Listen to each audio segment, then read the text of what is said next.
¿Cómo están? Buenas noches, bienvenidos a Hoy Nos Toca. Día histórico, ¿no? Porque hoy se llevó adelante el Censo Nacional. Todos los censos deberían, o son días históricos, porque nos permite recabar información nuestra, ¿no? Sobre la sociedad. Mire, hay una anécdota, hay algo como para tener en cuenta. El primer censo se realizó en 1869, lo impulsó Bartolomé Mitre, y ese censo demostró que el 70% de la población argentina de ese momento era analfabeta. Sarmiento, ya la presidencia, que creó ese programa de educación popular, luego vino la ley 1420, y mire que en cuanto poco tiempo, porque ya en 1912 cuando se estrenó la ley Sáenz Peña, solo el 40% de la población era analfabeta, habían reducido a la mitad, ¿no? Por suerte Argentina es uno de los países, quizás en América, que primero eliminó el analfabetismo. Bueno, eso se hace en base a datos, ¿no? A datos que se recaban en los censos. Hoy salieron a la calle 500.000 censistas del INDEC a censarnos a nuestros hogares. La idea era censar 15 millones de hogares y recabar todo tipo de información. ¿Qué pasó? Por lo que tenemos entendido, según Marco Labaña, director del INDEC, no hubo problema, fue un censo normal. Aunque quedaron muchos domicilios, él dijo una pequeña porción, sin ser censados. Bueno, en este momento están resolviendo, hay una semana más para recabar esos datos, para ver si los datos que se cargaron de modo digital van a ser tomados sin la necesidad que un censista pase a buscar el código. Todo eso se está resolviendo sobre estas horas, ¿no? Pero lo importante es que mucha gente enojada con lo político, este es el dato, enojada con los políticos, igual no soluciona nada, no quería abrirle al censista, no quiso llenar el censo vía digital. Esto es algo que también como sociedad deberíamos debatirnos y autocriticarnos. No está mal que la gente se enoje con la política porque los problemas de fondo no se solucionan, pero no está bien que boicoteemos una herramienta tan importante como es un censo nacional. En un censo nacional se recaban todos los datos que necesitamos nosotros. Ayer lo hablamos con Leandro. Un ejemplo, vamos a suponer que este censo determina que hay una población de mayores de 80 años más importante o mayor que aquella de hace 10 o 20 años. Si tenemos, puse 80 años como un ejemplo, ¿no? Si hay una gran cantidad de octogenarios que antes no había, esto debería permitirle al Estado generar políticas de salud pensando en ese grupo etario. Lo mismo pasa con el tema de los chicos. Si hay más chicos en edad escolar y van a demandar vacantes en escuela, lo ideal es que los gobiernos tomen nota de eso para abrir más escuelas, más centros educativos para poder escolarizarlo. Todo eso se hace en base a información. Esa información se puede recoger, el INDEC tiene otras herramientas semestrales, anuales, pero es muy importante la del censo. Hay una semana más para recabar los datos que faltan. Mucha gente se quejó, aparentemente en algunos barrios, en algunos lugares no estuvo muy bien organizado y los censistas fallaron o no se llegó a censar a todo el mundo. Bueno, Argentina que le dicen, ¿no? Suelen pasar estas cosas. Otro tema que vamos a hablar hoy es que nos visita el ex ministro de Salud, Adolfo Rubinstein. Con él vamos a hablar de lo nuevo viejo. Parecía que nos sacábamos de encima el COVID, no. La ministra de Salud, Carla Bisotti, dijo estamos ingresando en la cuarta ola. Bueno, ¿qué hacer? ¿Qué nos depara esta cuarta ola? ¿Cómo viene? ¿Qué pasa con otras enfermedades respiratorias? ¿Cuáles son los cuidados?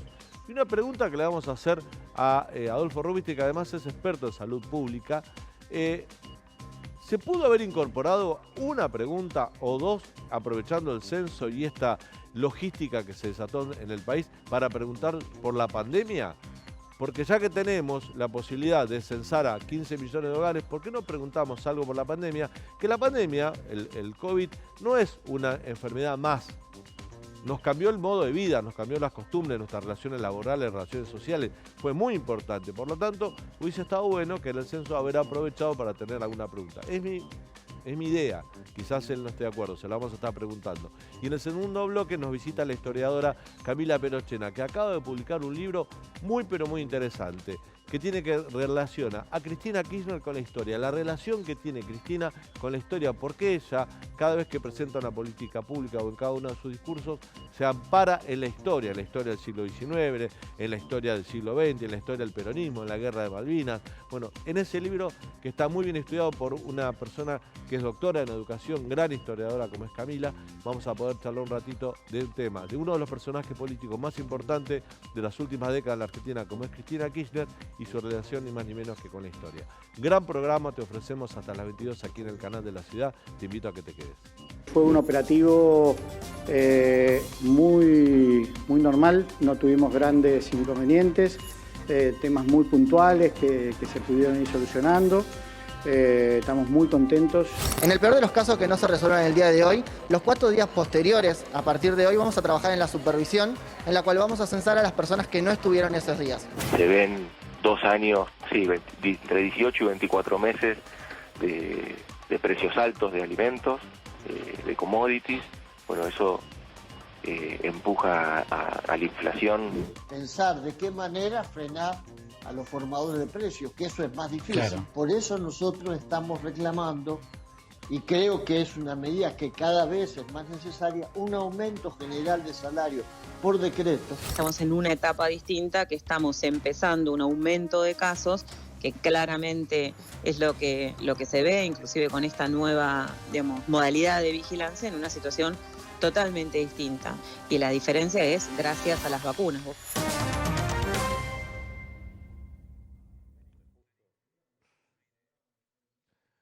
Bueno, Leandro, buenas noches. ¿Cómo te va? Hola, Daniel, ¿todo bien? ¿Te censaron? Sí, pasadas las 5 de la tarde, estábamos esperando. Hubo problemas, ¿eh? Sí. En muchos barrios, por lo menos en la ciudad de Buenos Aires, incluso que parece lo más fácil, hubo problemas porque muchos domicilios no llegó, no pasó el censista, y en muchos lugares del interior también, ¿no? Ahí hablaba Marco Labaña, dijo que era normal, pero que con él hay una semana más para rellenar los datos. Y la etapa de recuperación que va a ser el INDEC de la gente que no fue censada va a arrancar mañana, a partir del 19 de mayo hasta el 22 de mayo, que es el domingo.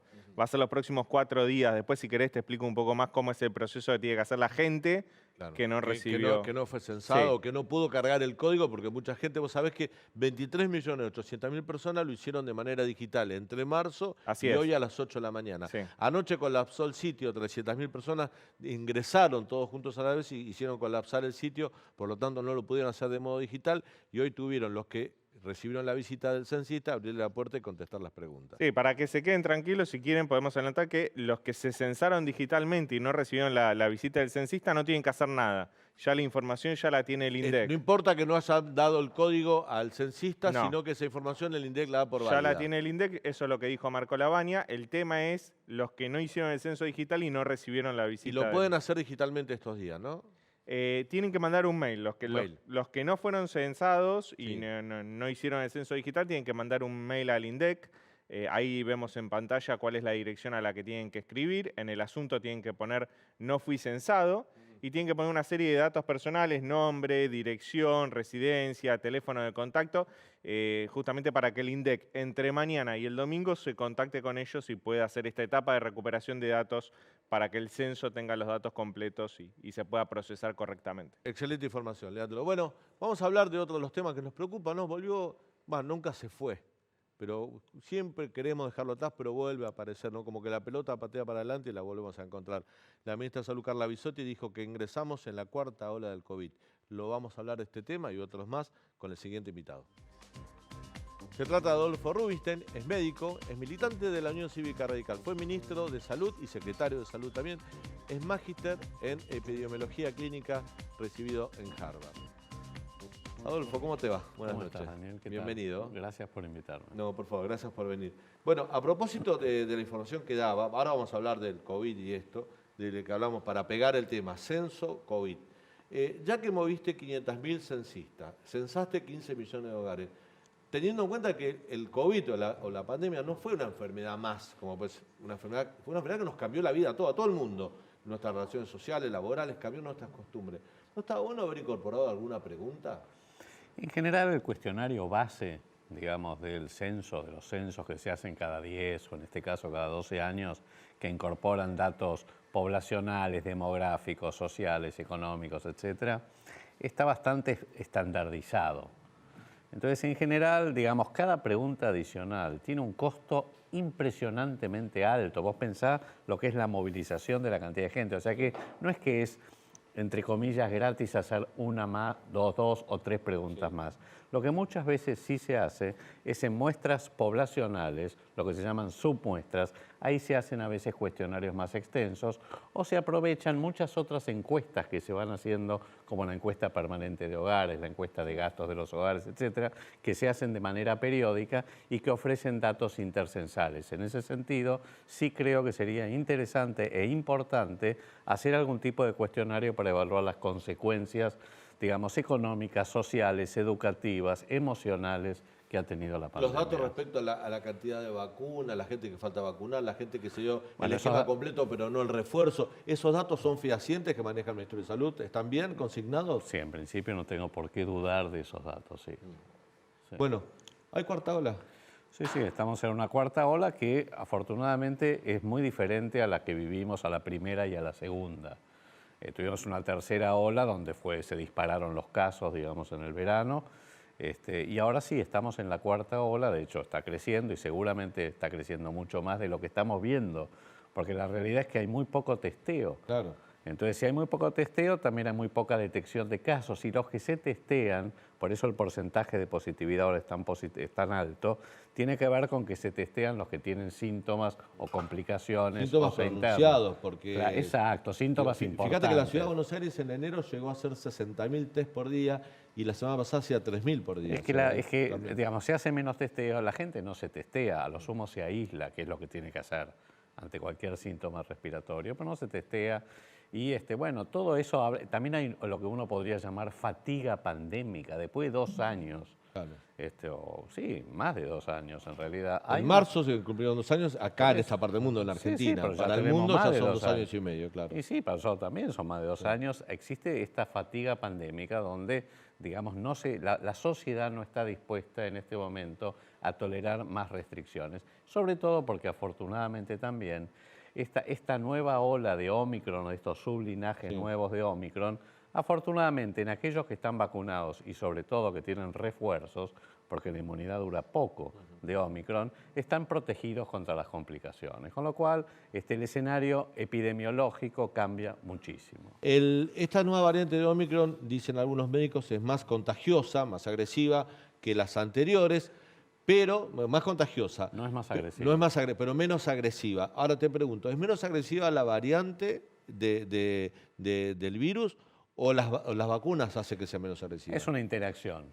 Los virus en general tienden a evolucionar de esta manera, esto es, son cada vez más contagiosos, más transmisibles, menos virulentos, justamente porque el objetivo del virus, si uno puede decir que el virus es un organismo vivo que tiene objetivos, cosa que no lo es reproducirse y sobrevivir.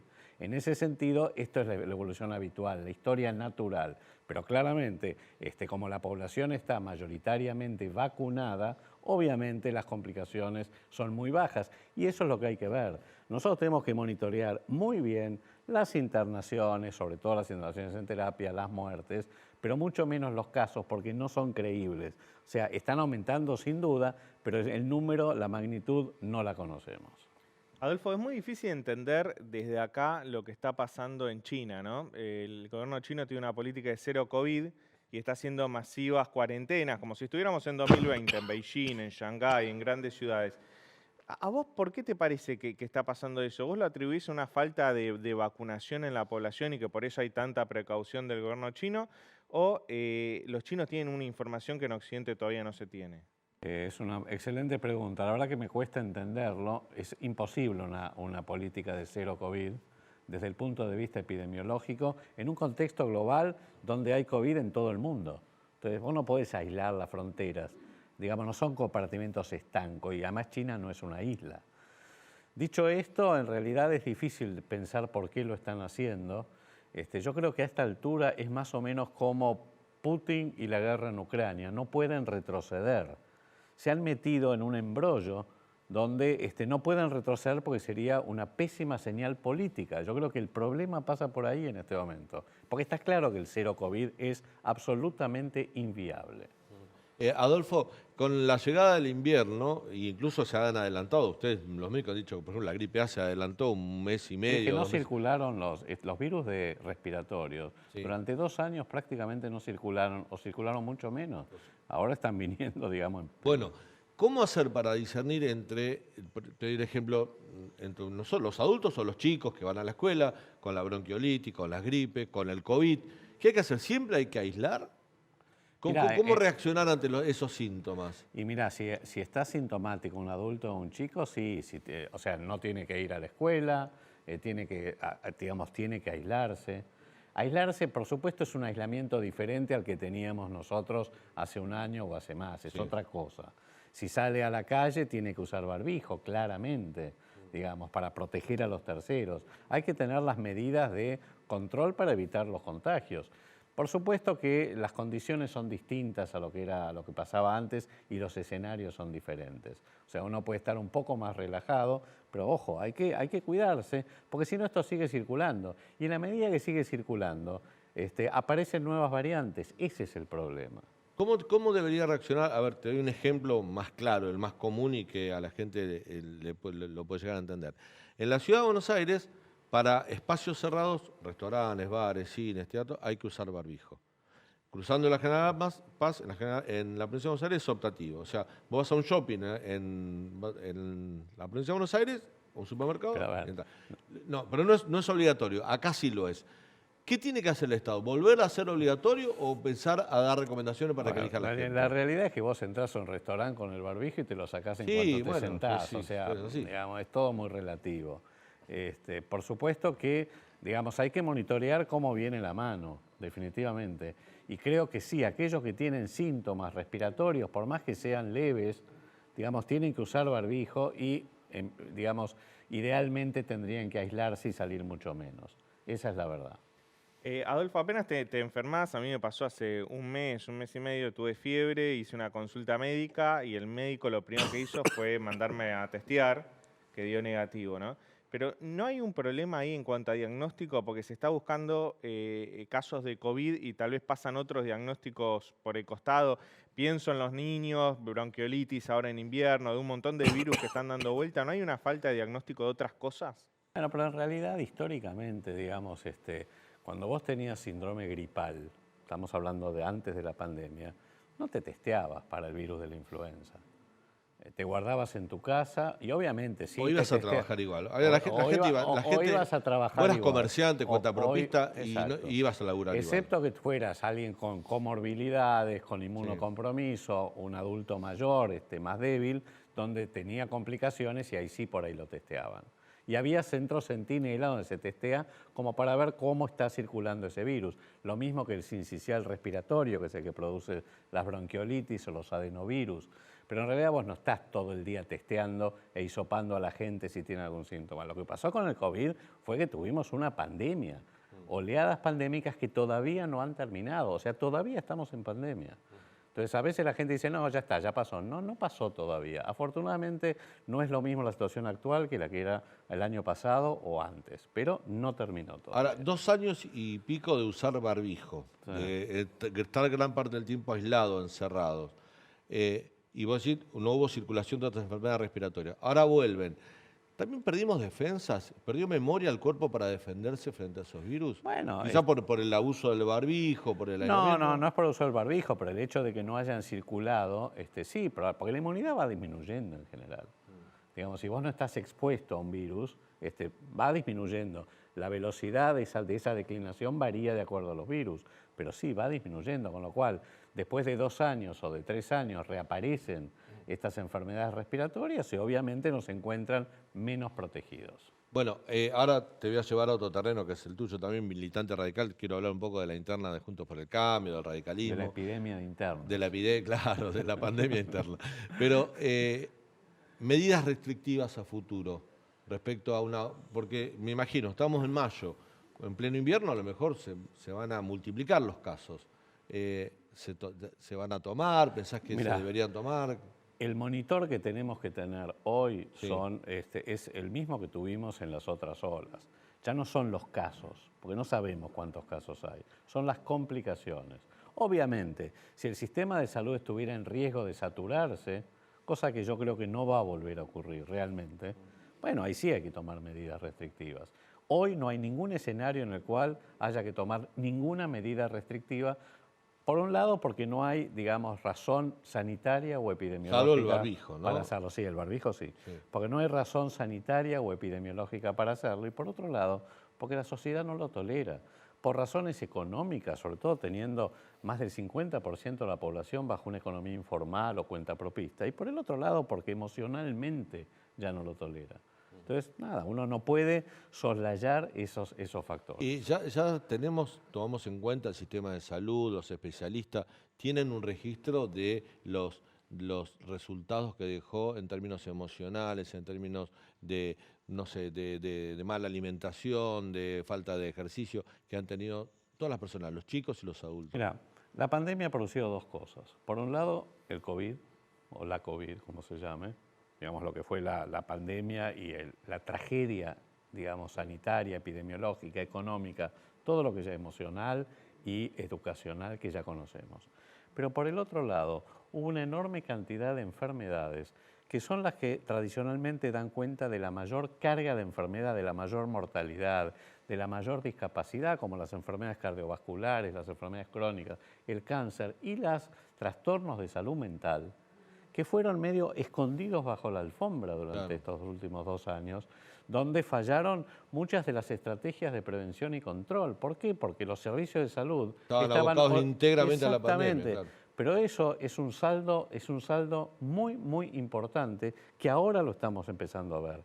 Todo lo que vamos a ver como lo que se llama exceso de mortalidad, que ya en el 20, ya con los datos de mortalidad del 2020 lo estamos viendo. Y ni quiero pensar lo que va a ser el 2021, cuando tengamos los datos del año pasado. Sí. Bueno, ahí vamos a ver cuál fue el verdadero impacto de la pandemia, que no fue solo por el COVID, fue por la enorme cantidad de condiciones crónicas que no fueron prevenidas o tratadas oportunamente. Incluyendo salud mental, por supuesto. Te saco de tu expertise, que es el tema de salud, pero también sos un dirigente militante del radicalismo y hay que hablar un poco de política. Pero ahí no soy experto, ahí no soy experto. No, bueno, fuiste precandidato a diputado nacional, primer precandidato a diputado nacional por una lista del radicalismo en las últimas internas de Juntos por el Cambio. ¿Cómo ves al radicalismo de cara al 2023? Martín Lustó el otro día dio la sorpresa, dijo, no voy a pelear por la presidencia, voy por la jefatura de gobierno. Ya alguien que uno visualizaba como un presidenciable del radicalismo se bajó a la ciudad. ¿Cómo queda arriba esto? ¿Cómo lo ves? Mira, yo veo de nuevo un radicalismo con muchísimo vigor y muchísima ambición, con ganas de gobernar. Empecemos por ahí y con un rol que creo que está ganando protagonismo, que lo había medio perdido, se había diluido en los últimos años. Y después yo te digo, yo veo 2 candidatos disruptivos hoy en el escenario político. Veo muchos candidatos del oficialismo, que bueno, está en un canibalismo interno en este momento y no sabemos cómo va a terminar, pero también en la oposición, en Juntos por el Cambio, veo obviamente muchos dirigentes que hoy están posicionándose como candidatos. Sí. Pero digamos, en todo el espectro político, desde el oficialismo hasta toda la oposición, yo veo 2 candidatos disruptivos. Uno claramente es Milei. ¿Sí? Milei es un candidato disruptivo, es un fenómeno que está ocurriendo en este momento, a veces difícil de explicar, pero que está parado en las antípodas prácticamente de lo que ustedes, los radicales, ven la forma de hacer política. Por supuesto, pero uno no puede soslayar ni desconocer que Milei es un actor político muy importante hoy. Digamos, ¿por qué? Porque representa, digamos, un sector muy importante de gente que está embolada, con muchísima bronca con lo que está pasando, con lo que significa para gran parte de la sociedad la falta de respuesta de la política a su agenda cotidiana. Y en este discurso que a mí me parece un discurso que de libertario o de liberal no tiene nada, es un discurso violento, es un discurso, digamos, muy duro, es un discurso que a veces me hace acordar a cosas autoritarias, fascistas, en realidad, todo lo contrario. Hoy Beatriz Arlo me dijo en la radio, hace un ratito la entrevisté, le pregunté por Milei y me dijo que Milei representaba una derecha peligrosa que podría ser la previa a modelos autoritarios. Bueno, en Europa se ha dado así. Bueno, exactamente, no es un fenómeno argentino, es un fenómeno global, está ligada al trumpismo, a lo que pasa en Europa, lo que pasó con Marine Le Pen, etcétera, y que tiene que ver con tratar de capturar, digamos, la bronca de la gente, pero es un discurso violento, casi diría yo, de la primera mitad del siglo XX. Y por el otro lado, el otro candidato disruptivo que sí es radical es Facundo Manes. Y, digamos, la verdad, Facundo Manes es diferente. No solo es diferente porque recién está dando sus primeros pasos, digamos, en la política, porque viene de la ciencia, porque viene de... No tiene pasado, eso ya también lo hace diferente, ¿no? Claro, No es poco. pero no solo no es una cuestión, tiene un discurso distinto, apuesta a otro tipo de valores sociales, otro tipo de sociedad, apuesta a la educación, tiene realmente otro discurso. Entonces, hoy el radicalismo tiene, por ejemplo, un fuerte candidato disruptivo, que es Facundo Manes, y que claramente yo creo que es muy probable que sea finalmente el candidato del radicalismo. Ahora lo voy a dejar aleando, pero antes, Facundo Manes tiene estas virtudes que vos señalás, pero hay un electorado, es mi sensación, de Juntos por el Cambio, que exige halconear un poco más la oposición, que sean más duros frente a lo que hay frente a lo que hay el gobierno, que se siente más identificado con posiciones más duras y no tan conciliadoras, por llamarlo de alguna manera, como es la de Facundo Manes. Bueno, no es la posición del radicalismo esa. El radicalismo no está en esa.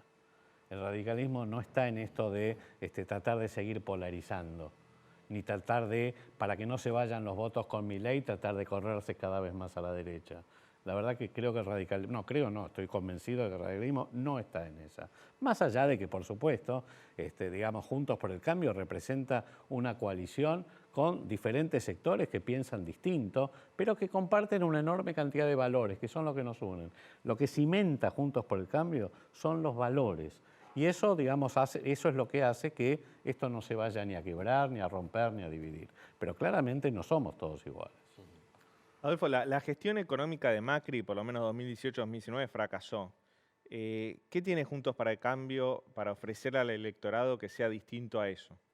Seamos honestos, no fracasó solo la gestión de Macri, vienen fracasando las gestiones económicas de los últimos 50, 60, 70 años en nuestro país. Yo creo en el discurso más de conciliación, de que hay ciertas cuestiones que hay que separarlas de la agenda cotidiana y hay que comenzar a trabajarlas juntos, oficialismo y oposición, estén donde estén en el 23. La verdad que no hay ya más espacio para seguir en este sendero de decadencia.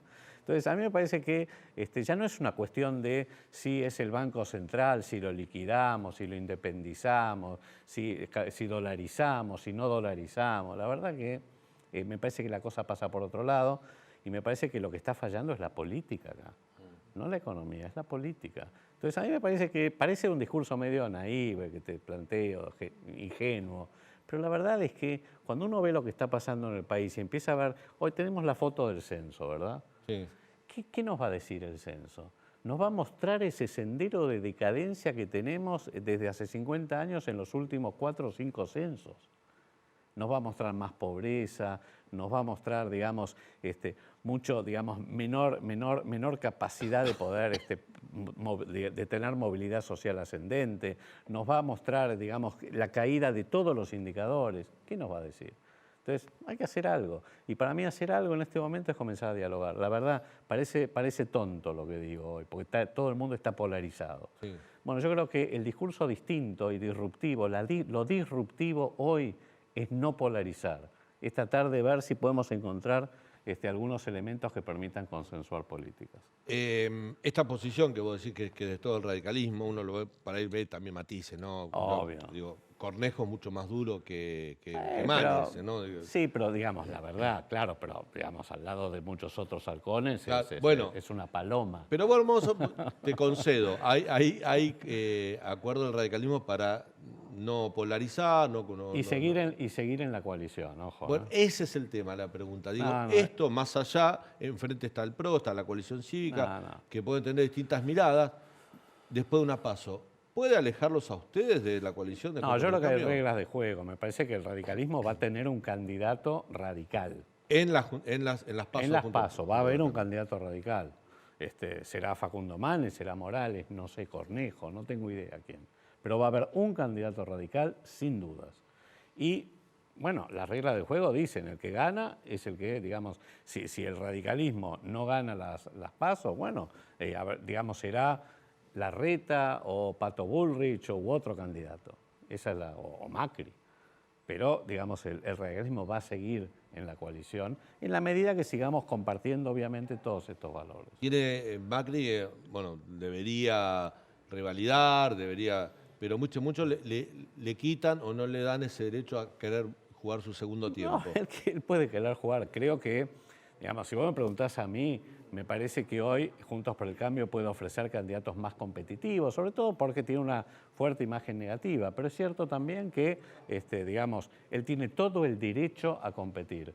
Y si no compite, obviamente va a ser un gran elector en esta elección. Adolfo, muchas gracias por tu visita. La verdad que siempre es un gusto charlar con vos. Muchas gracias. Vamos a ir a un breve corte y a la vuelta vamos a estar charlando con una historiadora, con Camila Perochena, sobre su último libro, ¿no? Que habla de Cristina y su relación con la historia argentina. Un tema muy interesante, ya volvemos.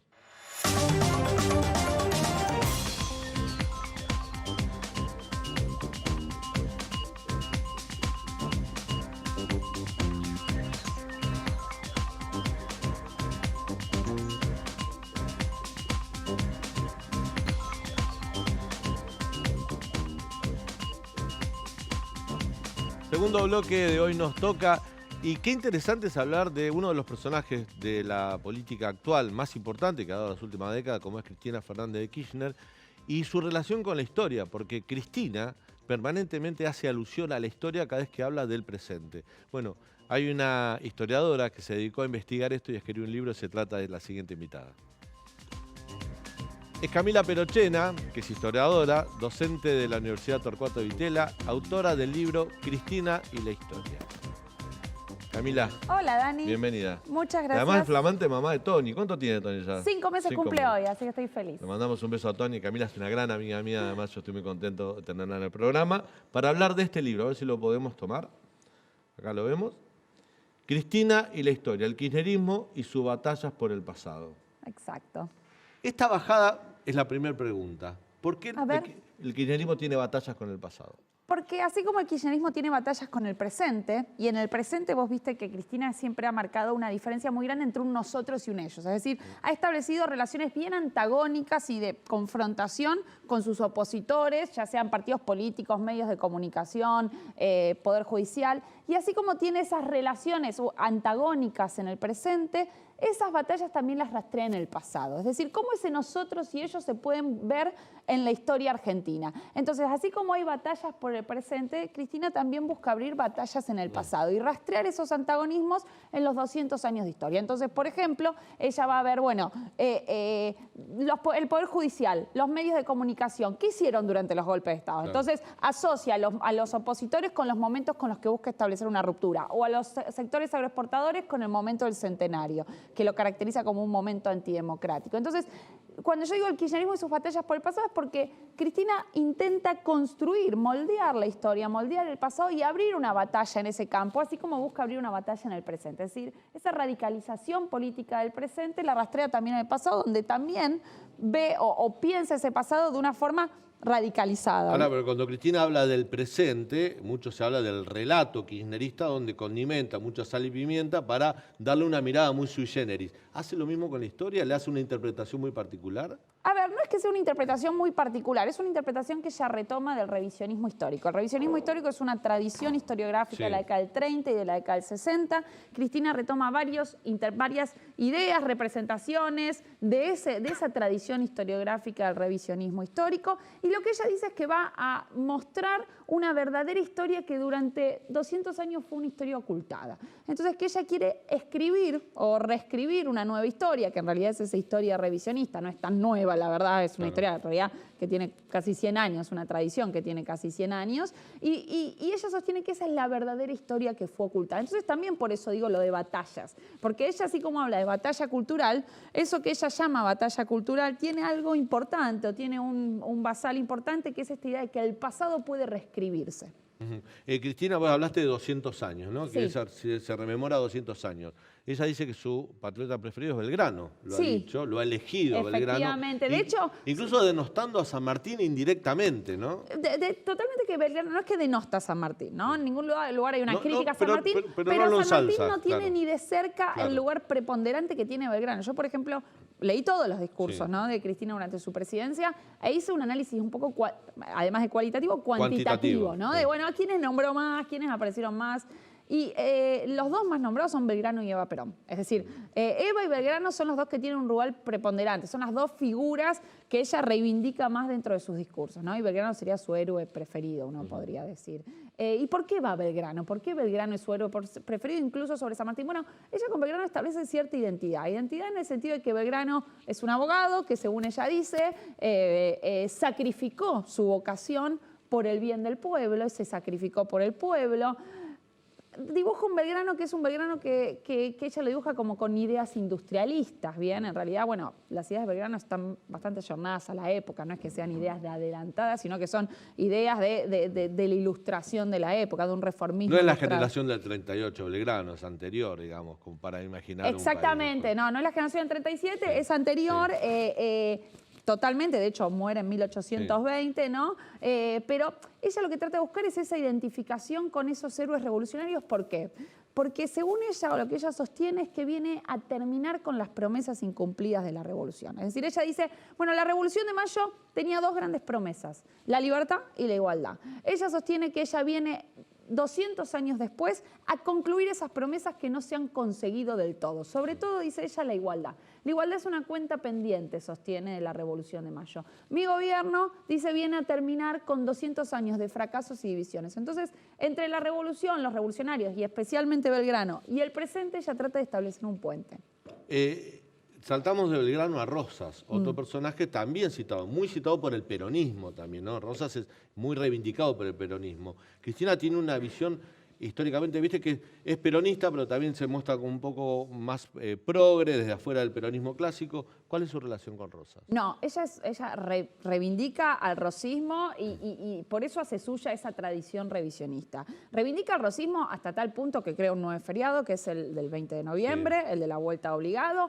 Construye un monumento, que es el monumento a la Vuelta Obligado, que uno lo puede ver en Vuelta Obligado, donde ella hacía los actos. Aún con todos los contras que tiene Rosas, porque Rosas también es muy polémico para la interpretación Rosas de la historia. Ha sido una figura muy polémica desde el mismo momento en que se exilió, es decir, sí. Desde que se produjo la caída de Rosas en 1852, la Argentina se dividió, podríamos decir, entre rosistas y antirrosistas, claro. ¿No? Hay quienes reivindican a Rosas y quienes se oponen a Rosas, y hay interpretaciones de la historia que buscan mostrar a Rosas como un tirano y otras que buscan mostrar a Rosas como un héroe popular. Bueno, podríamos decir que Cristina se monta sobre esas interpretaciones, que son las revisionistas, que buscan destacar a Rosas como un héroe popular, defensor de la soberanía nacional, lo cual es contradictorio. ¿En qué sentido es contradictorio? Bueno, si uno piensa en Rosas, Rosas era gobernador de la provincia de Buenos Aires y Rosas sistemáticamente se opuso a que durante los años en los que él fue gobernador, que fueron más de 2 décadas, organización institucional del país, se pudiera organizar institucionalmente el país. Entonces, esa conversión de Rosas en un defensor de la soberanía, bueno, por supuesto que presenta ciertas contradicciones con lo que efectivamente sucedió en esos años del rosismo, ¿no? Y por eso Rosas genera tanta polémica y tantos debates. Un personaje de la historia que es muy reivindicado por los liberales, por los demócratas, por los republicanos, es Sarmiento. Cristina no reivindica a Sarmiento. Yo no diría que no reivindica. Tiene una relación ambigua e incómoda con Sarmiento. Es decir, ella busca, por ejemplo, si uno iba al Museo del Bicentenario, que fue un museo que construyó el kirchnerismo, en el que Cristina intervino directamente en los guiones, es decir, el propio director del museo me ha dicho, bueno, los guiones pasaban por Secretaría General de la Presidencia y los miraba Cristina. Bueno, en esos guiones uno podía encontrar que Belgrano, por un lado, era pintado como un asesino de gauchos, ¿no? Y que al mismo tiempo, Sarmiento, era pintado como un asesino de gauchos y que al mismo tiempo se buscaba reivindicar el rol que Sarmiento tuvo en la educación pública, ¿no? Entonces, con Sarmiento estaba esta cosa ambigua, ¿no? De hecho, por ejemplo, yo me acuerdo que ahí en el Museo del Bicentenario se ponía un mueble de Sarmiento y se buscaba destacar cómo ese mueble mostraba las preferencias francesas que tenía Sarmiento, entonces un poco mostrándolo medio antinacional, ¿no? Entonces estaba esta cosa ambigua de criticar a Sarmiento por su carácter antipopular, bien, lo que se podía ver en el museo, pero al mismo tiempo no podías no reivindicar algo clave de Sarmiento, que era la educación pública. Entonces yo creo que Sarmiento era uno de esos personajes que le generaba ciertas incomodidades. Ahí le paso la pregunta a Leandro, pero quiero hablar después de la relación de Cristina con un hecho histórico que se cumplieron 40 años ahora, como fue la Guerra de Malvinas, que hay mucho para contar ahí de Cristina. Totalmente, y que a vos te va a interesar. Camila, en términos políticos, ¿el futuro que propone Cristina es un futuro nostálgico? Es decir, ¿es un regreso a la era dorada del kirchnerismo, le hace desde 2003 a 2011, y por eso ella es una figura ineludible de su espacio? A ver, hoy no está claro qué futuro propone, pero uno podría decir que sin duda hay una mirada, no sé si nostálgico, pero sí de considerar a ese momento, 2003, 2015, diría incluso, un momento de restauración, un momento a donde habría que volver. Entonces sí, uno podría decir que hay una mirada de futuro ahí, porque en algún punto ese momento era visto un poco como el fin de la historia, como el momento de redención del pueblo, ¿no? Porque hay una idea de que a partir que luego de 200 años el pueblo logró ser redimido durante el kirchnerismo, ¿no? Entonces esa idea de futuro yo creo que sí puede implicar una vuelta a ese momento de redención que ella identifica con su gobierno y el de Néstor Kirchner. Muchos interpretan, y con buen criterio, que gran parte de la recuperación de la democracia en la Argentina, sin condicionamiento, como ha sucedido en Chile, en Brasil, hasta en Uruguay, recuperar una democracia plena, sin condicionamiento de la dictadura militar que se iba, es por la derrota de la Junta Militar en la Guerra de Malvinas. Efectivamente. ¿Qué relación tiene Cristina con ese hecho histórico? Bueno, la Guerra de Malvinas siempre representa un desafío para la memoria de cualquier presidente que haya venido después de la guerra, ¿no? Y representa un desafío porque, como vos decís, en primer lugar es una guerra que fue declarada por un gobierno ilegítimo y de facto dictatorial. Es una guerra en la cual pelearon jóvenes conscriptos junto a militares, miembros de las Fuerzas Armadas, que acá en el territorio habían violado derechos humanos, ¿no? Entonces eso genera todo un dilema sobre cómo miramos a estos, los vemos como héroes, los vemos como militares que violaron derechos humanos, ¿cómo los recordamos, ¿no? Y al mismo tiempo es una guerra cuya derrota tuvo un resultado positivo, como vos decías, que era permitir una transición democrática casi sin condicionamientos. Prácticamente claro. Sin condicionamientos por parte de los militares, ¿bien? Entonces, eso representa un problema, ¿no? ¿Qué hacemos? ¿Reivindicamos la guerra de Malvinas a pesar de haber sido declarada por una guerra dictatorial? ¿Reivindicamos a todos aquellos que pelearon allí? Bueno, Néstor Kirchner y Cristina Kirchner tuvieron diferentes miradas sobre la guerra de Malvinas, ¿no? Si uno mira a Néstor Kirchner sostenía que la guerra de Malvinas era una gesta que debía ser recordada y que todos aquellos que pelearon allí sin distinciones... Perdón que te interrumpa, también tiene que ver dónde hacían política ellos, que es la provincia de Santa Cruz, Totalmente. donde la familia militar electoralmente tenía un peso significativo. Totalmente, y justamente una de las cosas que decía Néstor Kirchner, todos tienen que ser recordados sin miramientos, sin distinciones. Cristina Kirchner esto le generaba evidentemente algunas incomodidades, ¿no? Entonces había un discurso más apegado a la cuestión de los derechos humanos en Malvinas, pero al mismo tiempo no podía dejar de tener un discurso malvinero que reivindicara la causa. Entonces, ¿qué hace Malvinas? ¿Qué hace Cristina con Malvinas? Bueno, cuando ella construye el Museo de Malvinas, que está actualmente en la ex-ESMA, allí uno puede ver que lo que trata de hacer es contar una larga historia de Malvinas, es decir, diluir los dilemas que plantea la guerra de Malvinas, que son dilemas muy difíciles de resolver, ¿bien?, en una larga historia de nacionalismo y de enfrentamiento entre la Argentina y los ingleses, ¿no? Entonces, en ese museo, que se inicia bien atrás en el tiempo, se inicia en 1833, incluso se inicia antes, con las invasiones inglesas, es decir, se empieza a rastrear el tema Malvinas desde 1806, 1807. Lo que se trata de mostrar es un poco una visión que uno podría en algún punto decir es una visión revisionista de la historia argentina, bien, donde siempre ha habido un enfrentamiento entre los intereses ingleses y la nación, y de esa manera, en esa larga historia, se diluyen estos problemas o estos dilemas que plantea la guerra. La guerra está presente en el museo, sí está presente en el último piso, pero es como una etapa más de esa larga lucha entre argentinos e ingleses, uno podría decir. Ahora bien, en ese espacio que es el de la guerra, sí aparece esta distinción que no hacía Néstor Kirchner entre aquellos que violaron Claro, de hecho te iba a decir que en el Museo de Malvinas, el primer muerto argentino que hubo en Malvinas fue el capitán Giaquino. Exacto. Como el capitán Giaquino había sido acusado de pertenecer al grupo de tareas en Mar del Plata, no está reivindicado en el Museo de Malvinas. No, de hecho lo que hay es una... Muy por encima. No, sí. pero lo que dice es básicamente te que... cuenta las dos historias. No, te dice que Giaquino fue el primer caído, pero que fue acusado de haber, no, y no me acuerdo si sentenciado, sentenciado no, obviamente. Fue acusado de haber pertenecido al grupo de tareas. Exacto. Entonces, uno ahí puede encontrar esas explicaciones o esas salvedades que en el discurso de Néstor Kirchner no aparecían. Tu libro a mí ya me parece súper interesante, Camila, ¿no? Porque es un libro de historia, pero desde la mirada o de la relación que tiene Cristina con la historia. Te saco de las empatías de Cristina. Vamos a algunos adversarios. Uno podría decir, ¿con quién se identifica Cristina que no tenga nada que ver con el peronismo, con el populismo, con lo que uno identifica que puede ser Cristina Kirchner? ¿Con un Alfonsín, con un Ilia, con un Frondizi? A ver, no, si uno piensa en presidentes con los que se identifica, sin duda es Irigoyen y Perón. Y Irigoyen no en tanto radical, sino Irigoyen en tanto antecedente del peronismo. Es decir, hay una afiliación muy clara. Partido Nacional y Popular. Exacto, lo que ella dice es, o lo que rescata es el momento en el que el radicalismo fue nacional y popular. Entonces, se identifica con un costado más populista del irigoyenismo, con una visión del país que tenía Irigoyen, con una visión más unanimista que podía tener el irigoyenismo. Entonces, claramente esas son afiliaciones, ¿no? Si pensamos en presidentes, ¿no? Porque si no, bueno, Belgrano, Rosas, no. Pero si pensamos en presidentes es Irigoyen y Perón.